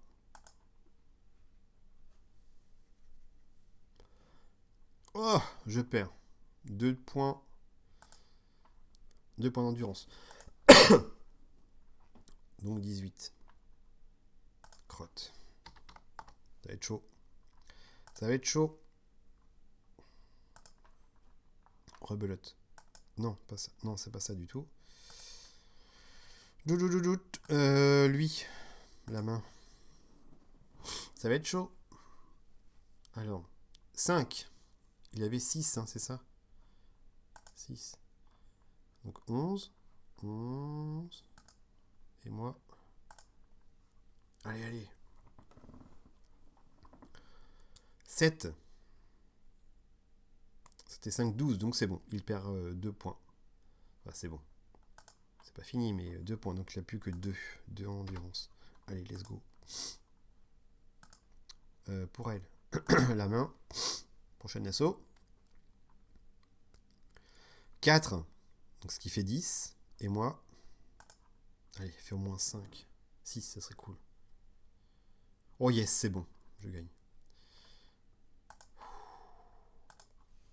Bon, c'était chaud patate quand même. Ok, donc la main perd. Ok. Si vous êtes vainqueur, rendez-vous 185. Yes! La main se ratatine et s'enfonce dans le sol. En même temps, les autres mains s'immobilisent et retombent en disparaissant dans les dalles. Cette fois, vous décidez de marcher sur les dalles en forme d'étoile. Évidemment. Et vous traversez la pièce avec prudence en direction de la porte dans le mur nord. La porte s'ouvre. Prenez 2 points de chance. J'avais déjà combien, je pense? J'étais au max, de toute façon, donc non. 162. Le passage est orienté vers le nord, et vous le suivez jusqu'à ce que vous arriviez à une nouvelle bifurcation. Là, vous pouvez soit continuer vers le nord, soit aller vers l'ouest. Vers le nord. Le couloir aboutit à une porte bien solide. Vous écoutez au panneau, mais vous n'entendez rien. Allez-vous entrer dans la pièce? Bah oui, bien sûr. 326, je rentre. Ah.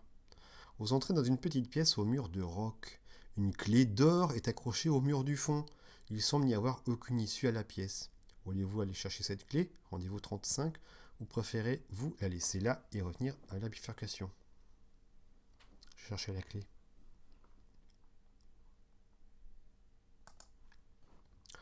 Lorsque vous entrez dans la pièce, la porte se referme derrière vous. Blanc. Vous entendez un déclic et un sifflement. Au milieu du plafond, il y a un orifice par lequel s'échappe un jet de gaz, à l'odeur âcre. Vous prenez une inspiration et vous toussez très fort. Vous regardez la porte, puis la clé. Allez-vous retourner à cette porte et prendre la fuite? Rendez-vous 136. Ou retenir votre respiration et vous précipiter sur la clé pour vous en emparer. Je vais prendre la clé quand même, hein. Je vais tenter. Allez, croisez les doigts. Vous décrochez la clé. Elle porte le numéro 125. Clé d'or 125. Ok. Check. Clé or 125. Bim. Mais non.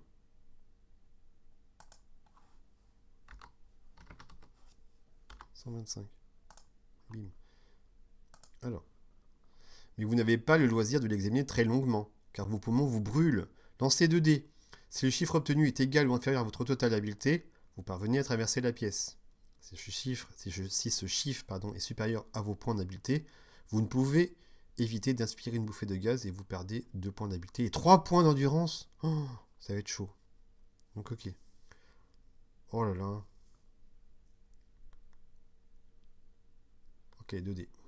J'ai combien en habileté? 5. Ouais.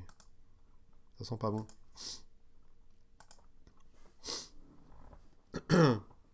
Alors. Ah bah non, c'est pas bon. Oh, crotte. Vous perdez 2 points d'habileté, 3 points d'endurance. Ça sent la fin. 2 points d'habileté. Plus que 3. Aïe. Et 2 points d'endurance, je crois, c'est ça? 2 points.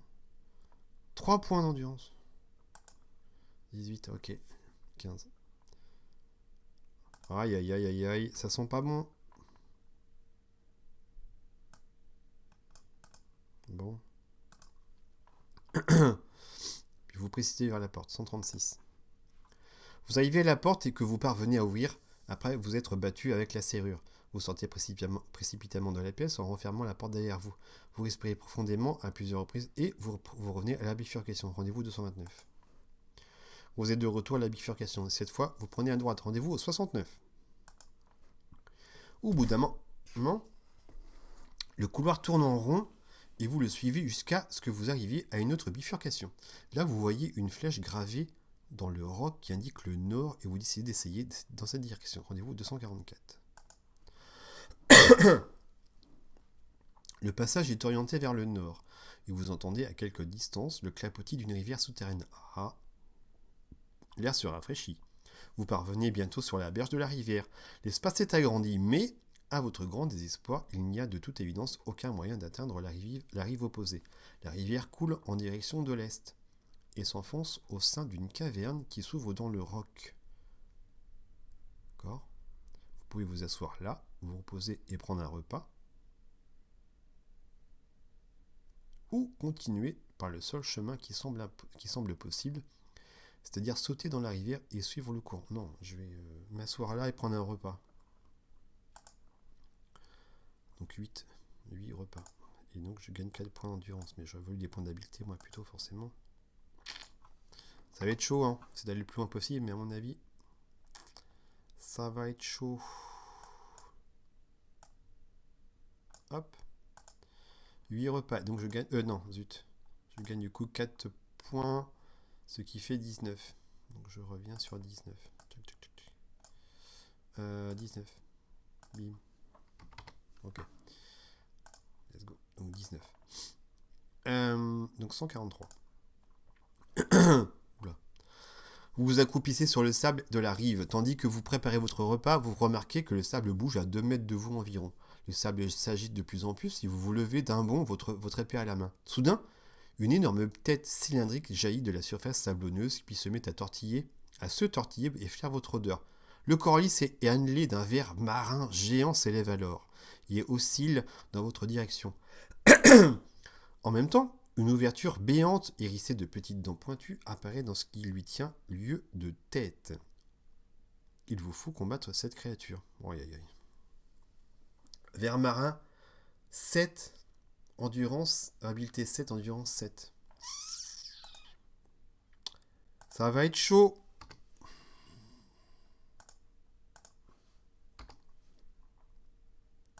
Eh ben, let's go, hein, on verra. Avec un peu de chance, ça passera. Moi, sachant que j'ai 3 et lui 7. Ok, let's go. Donc lui, attendez, choc. 8.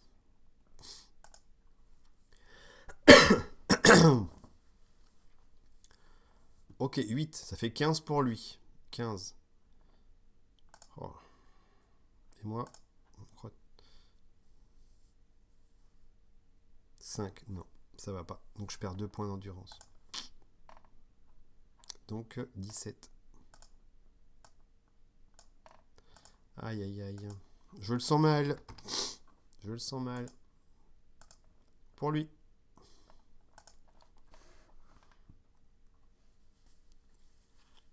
7. Il y avait combien déjà? 7 et 7, donc 14. Ok, 14. Et moi 3. 14. 8. Non, ça va pas. Je perds 2 points. Voilà, ça sent pas bon. Ce qui fait 15. 15. Aïe, aïe, aïe. Pour lui.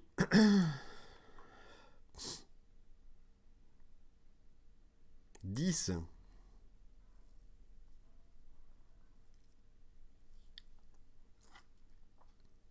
Quoi, non, j'ai mon bouclier. J'ai mon bouclier rond en fait. 10. Donc il a 17. Et moi. Oh, j'ai dû y penser avant, je suis bête. 12. Oh, mais je perds du coup. 12, j'ai que 3. Donc ce qui fait 15, lui il a 17, donc c'est mort. Par contre, si je relance un dé et qu'il fait. Et qu'il y a un 6. En dessous de 6. Non, je sais plus.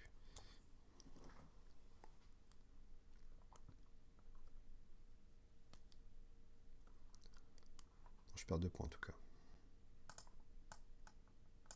Ce qui fait 13.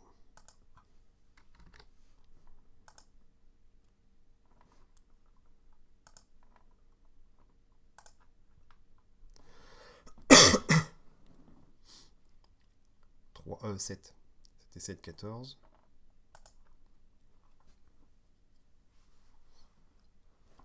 Six. Non. Ça sent la fin. Ce qui fait du coup 11.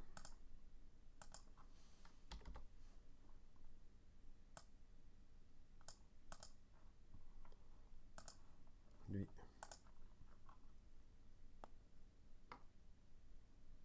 12. Ouais, c'est mort. C'est mort. 9. À mon avis, c'est mort.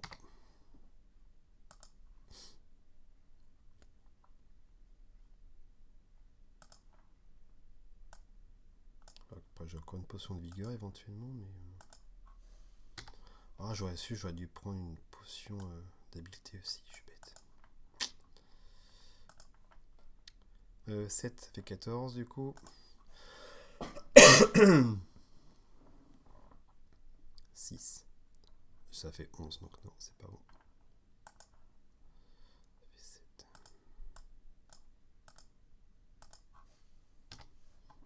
C'est pas bon.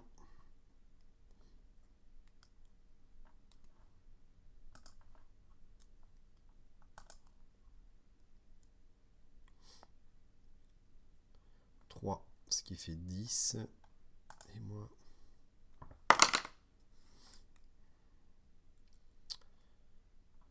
7 et 3, 10. Du coup, ça fait du coup égalité.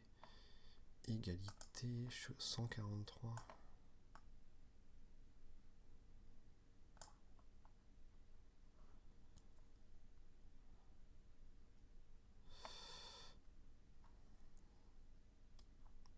D'accord, donc là on reprend 143.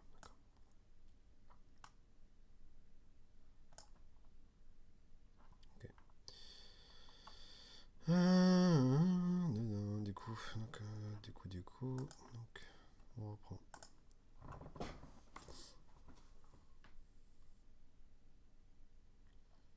10, donc ça lui fait 17.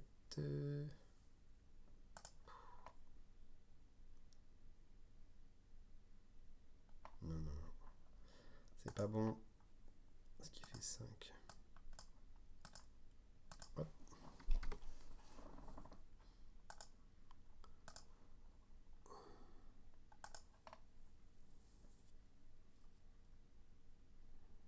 Neuf, ce qui fait 16.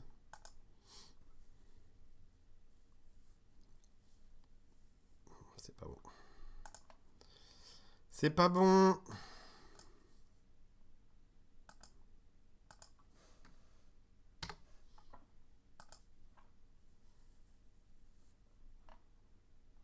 On peut rien faire d'autre, c'est bizarre.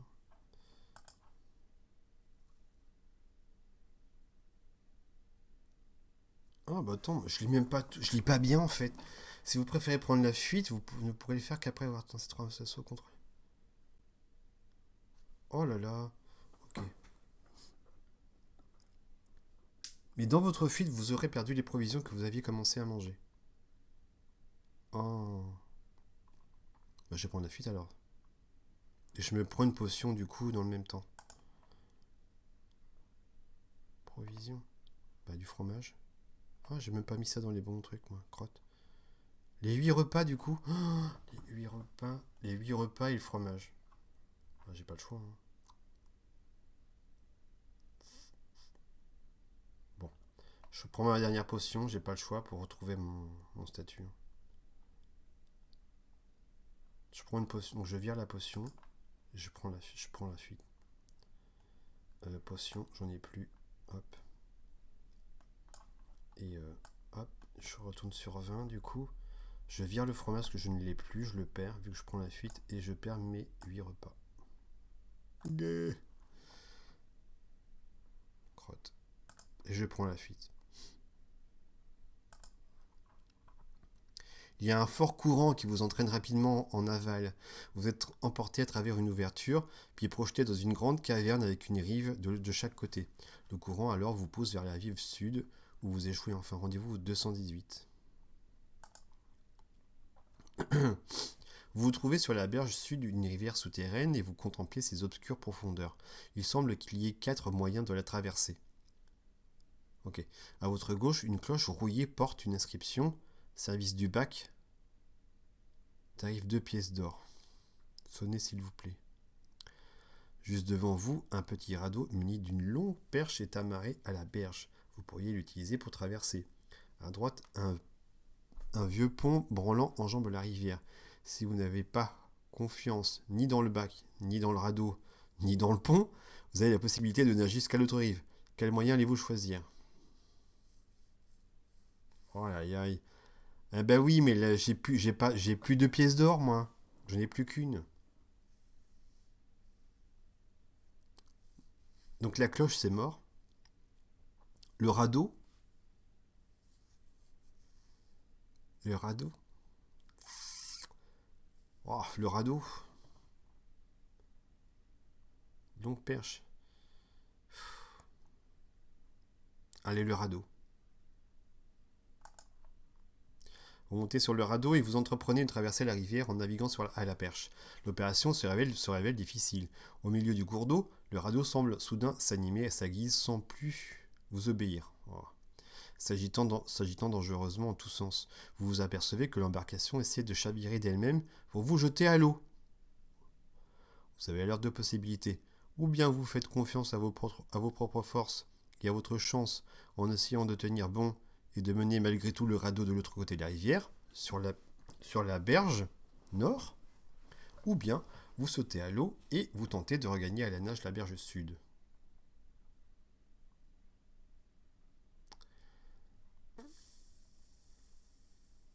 Bon, allez, 55. Ça commence à être dur là. Hein. Allez. Lancez les 2 dés. Si le chiffre est inférieur ou égal à votre total de chance, mais j'ai toujours 12 de chance, moi, non? Oui, je suis toujours chanceux. Oh là. Lancez 2 dés. Si le chiffre obtenu est inférieur ou égal à votre total de chance Et s'il est également inférieur ou égal à votre total d'endurance, alors vous parvenez à vous tenir sur le radeau. Oh, ça devrait être bon alors. Et le manœuvrer pour atteindre la rive nord. N'enlevez pas de points de chance. Vous arrivez sain et sauf, mais lorsque vous mettez le pied sur la berge, le radeau s'éloigne et dérive en traversant la rivière jusqu'à la rive sud. Rendez-vous au 7. Si le chiffre obtenu au dé excède... Ok. Donc il faut que les 2 dés soient en dessous de mon total de chance et de... « 7. Bah, c'est bon pour les deux du coup, donc c'est bon. Ok, let's go. Je vérifie quand même. 12 et 20, donc c'est bon. Donc c'est ok. Donc 7.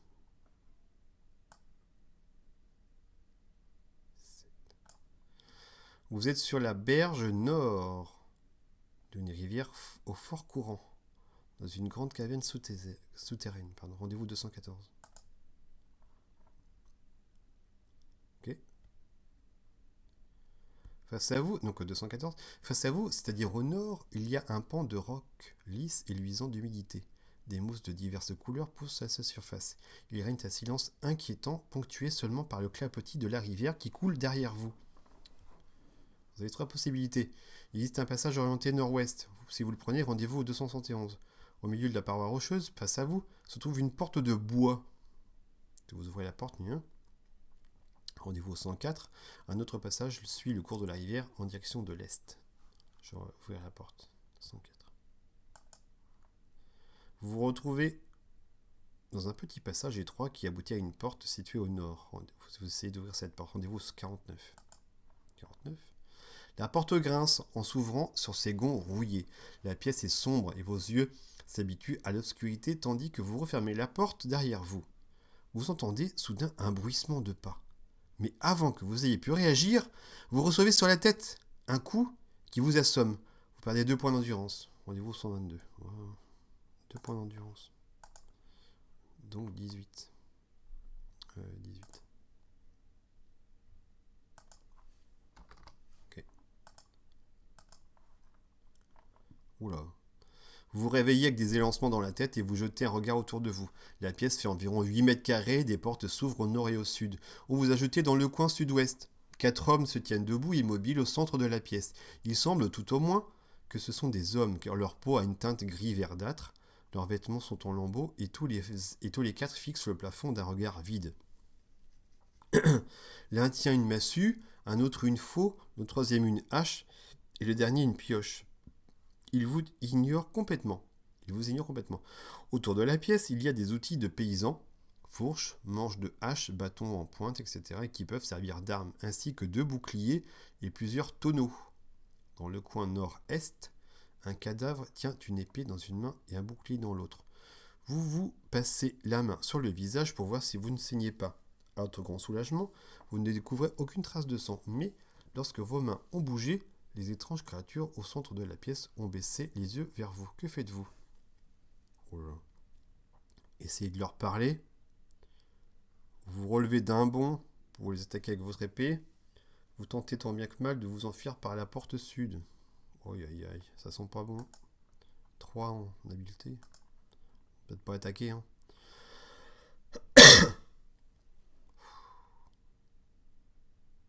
On va peut-être pas leur parler non plus, hein. S'enfuir, c'est pas bon non plus, mais moi j'ai pas trop le choix. Je tente de fuir. Parler, je vois pas trop l'intérêt.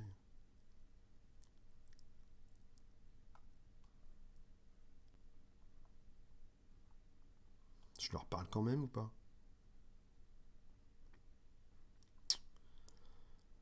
Bon, je leur parle.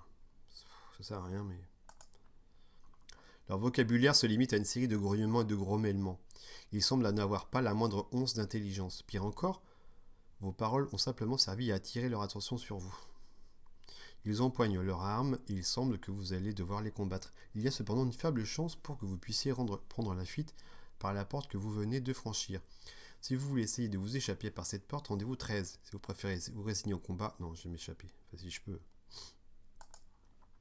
13. Votre tête vous fait mal et vous vous sentez tout étourdi en vous relevant. Les quatre hommes se mettent en mouvement et s'avancent vers vous en file indienne, leurs armes prêtes. Vous cherchez votre chemin à tâtons le long du mur pour essayer d'atteindre la porte du sud. Et il s'en faudra d'un cheveu pour que vous n'y arriviez.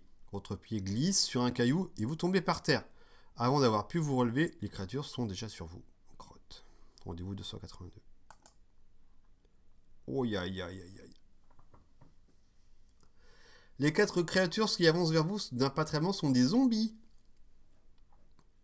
Complètement décervelés, leur regard vide indique que leur volonté est sans doute contrôlée par une puissance extérieure. Vous êtes trop étourdi pour avoir des pensées claires, mais il vous faut agir vite. Un premier zombie se tient devant vous et brandit sa massue. Il ne vous reste plus qu'à le combattre. 7-6. Si vous terrassez le premier zombie, prenez 2 points de chance. Et affrontez les 3 autres. Vous les combattrez un par un. Oh. 7-6, 6-6, 6-6, 6-5. 7-6 d'abord. Non. Ça sent pas bon. Encore. Bon bah let's go. 7-6. J'ai 3 en habileté. 18 en endurance. 7 et 3. Ok.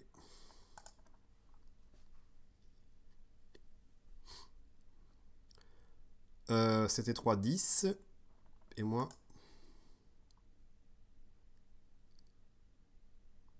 7 et 3, 10. Ok, on recommence. Donc lui il a 7. 7 et 7, 14. Et moi j'ai 3. Et 7, 3, 10. Donc non, je perds 2 points.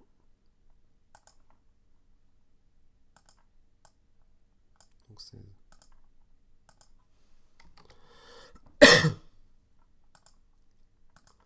À lui.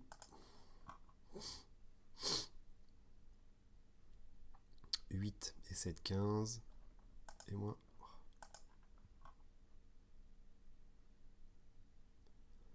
10. 15. Ouais, j'ai 3, donc ça fait 13.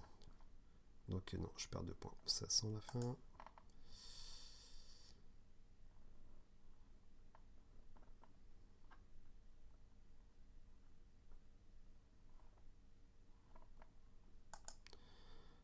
Donc on a dit, on a dit du coup 14. Tac. Lui. Boum.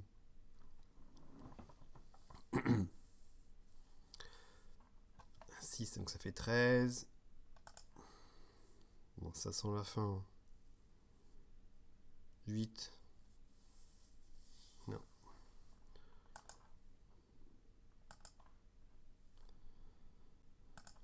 Donc ça fait du coup 12. Hop.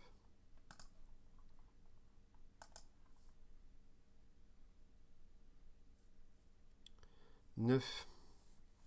Donc ça fait 16.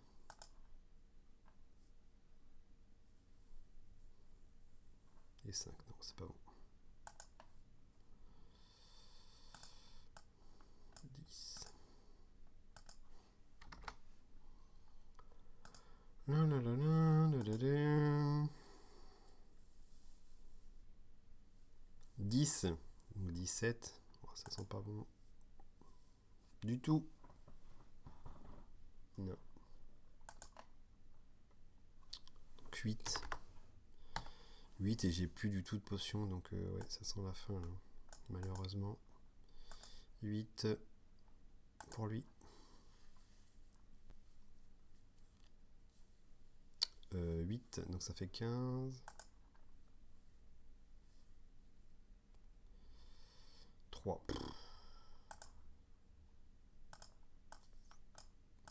Ça fait 6. Ça sent la fin inéluctable, malheureusement. Pour lui. Les zombies auront ma peau. 9, ok. Ça fait 16.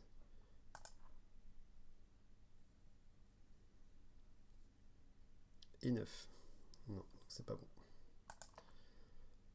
Au revoir, au revoir. Donc ça fait 4 du coup.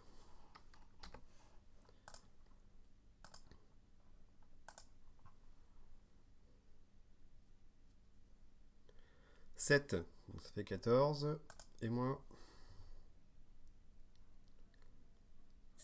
7.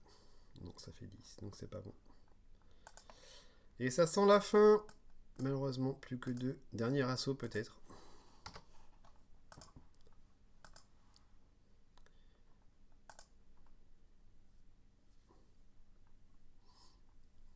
« 4.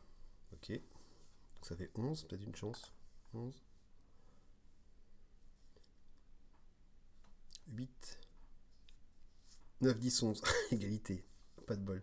On recommence. 6, ça fait 13.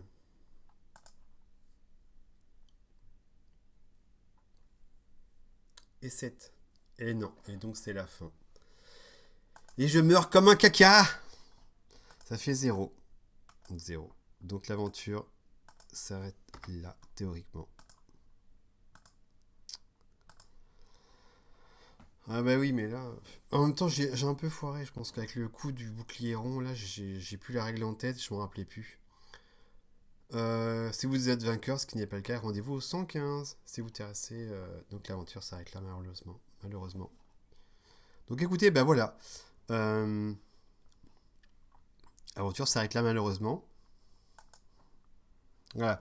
Donc c'était un premier test, cette première aventure. Du coup, malheureusement, ça s'arrête là. Donc mort pour un maudit zombie, on va dire, pour cette première aventure qui était donc le sorcier de la montagne de feu. Je suis pas allé jusqu'au bout, mais c'est pas grave. C'est le jeu, c'est le hasard. En même temps, comme je disais, en fait, il y a 2-3 règles que j'ai oubliées en cours de route que j'aurais dû noter, notamment le truc, le coup du bouclier rond qui m'aurait permis de minimiser un peu les dégâts reçus. Donc du coup, c'est pas grave, c'était juste un premier essai pour cette première histoire. J'espère que ça vous a plu quand même. Cette première histoire, on tentera de faire ça au fur et à mesure au fur et à mesure des histoires du coup, et on se retrouvera bientôt pour la prochaine, pour la suite des histoires d'un livre dont vous êtes le héros, que vous connaissez probablement ou pas. En tout cas, merci de m'avoir suivi, et je vous dis à la prochaine pour la deuxième histoire des livres dont vous êtes le héros. Merci beaucoup, et à bientôt, je l'espère. Au revoir.